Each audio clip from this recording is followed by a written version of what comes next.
November 5th, 2003, all doubt of Ridgway's guilt was erased. He pleaded guilty to the murders of 48 women. He'd made a deal to cooperate with the prosecution to provide more information on his victims and the whereabouts of their remains. In doing so, he avoided a trial and possible death penalty.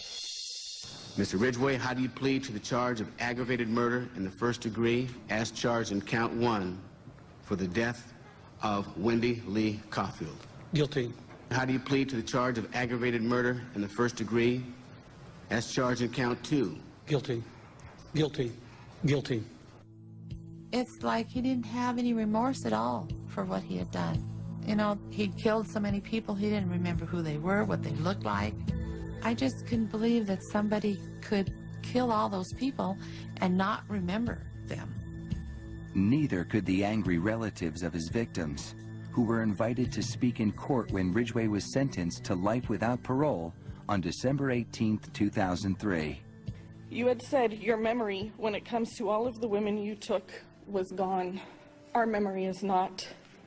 In your words, you said that they didn't mean anything to you, but she meant everything to us. She was a mother, she was a wife, she was a sister, and we miss her. Gary Ridgway sat there stone-faced as victims' relatives damned him and mocked him. He's an animal. I wish for him to have a long, suffering, cruel death. He's gonna go to hell, and that's where he belongs. But then the emotionless facade finally cracked when the father of one of his victims appeared to surprise him with a dose of human kindness. Mr. Ridgway, there are people here that hate you. I'm not one of them. You've made it difficult to live up to